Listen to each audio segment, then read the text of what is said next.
বন্ধুরা, আমরা এখন আসছি ফেনী সোনাগাজী থানার মুড়ি প্রজেক্ট, যেটা এই প্রান্ত আমাদের সোনাগাজী আর ওই প্রান্ত হলো চট্টগ্রাম।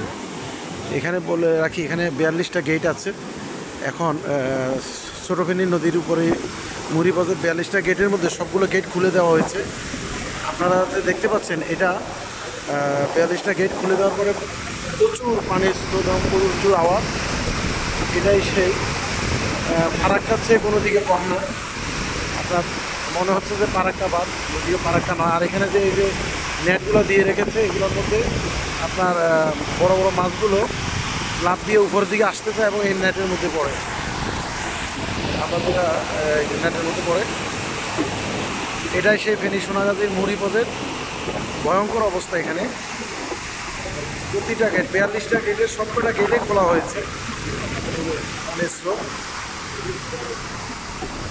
আর এই পাশে হলো ভাটি, আর ওজন হলো এই পাশে। এই যে এইটা সেই যেটা আপনার রামগড় দিয়ে যে ছোটো ফেনী নদী বলি, ছোটো ফেনী নদী যেটা রামগড় দিয়ে এসেই এখানে আপনার এদিক দিয়ে বঙ্গোপসাগর চলে গেছে। এই যে আমরা দেখতে পাচ্ছি প্রচুর স্রোত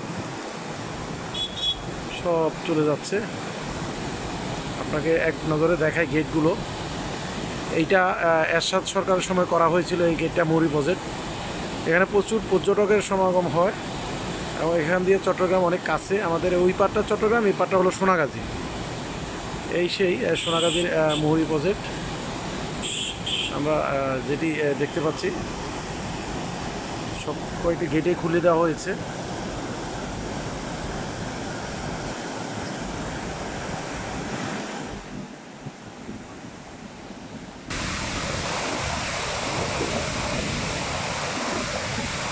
এই সেই ফেনী সোনাগাজী মুড়ি প্রজেক্ট।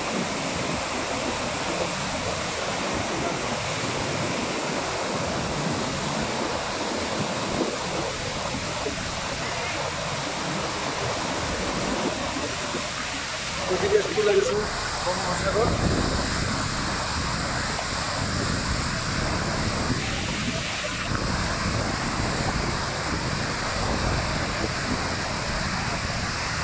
নিচে অনেক লোকজন মাছ ধরছে, এই যে দেখতে পাচ্ছি। আর এটা হলো সেই সোনাগাজীর বায়ুবিদ্যুৎ পার্টিতে। এখানে চলে গেছে বঙ্গোপসাগর সরাসরি। অসাধারণ সুন্দর এবং ভয়ঙ্কর অবস্থা এখানকার।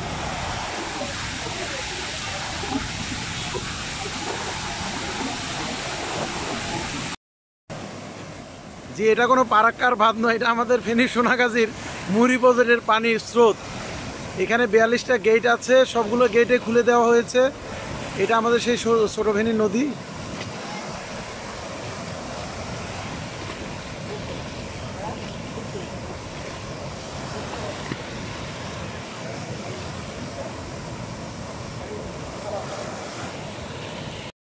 প্রচুর লোক মাছ ধরছে জাল মেরে। এই যে স্রোতের উল্টো পাশে প্রচুর মাছ পাওয়া যাচ্ছে। এই যে মানুষ জাল মেরে মাছ ধরছে।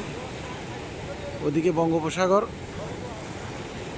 আমরা এখন আছি ফেনী সোনাগাজীর মুড়ি প্রজেক্ট, অর্থাৎ আমরা এখন যে পাশে আছি এটা চট্টগ্রাম, আর উল্টো পাশ যেটা সেটা হলো আমাদের ফেনী সোনাগাজী।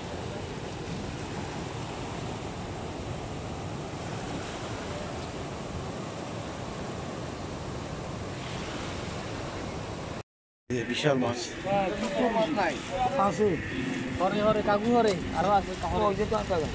আমার কাকা আর এগুলো কম লাগে না, এগুলোতে আরো বেশি আনি। হ্যাঁ, আমরা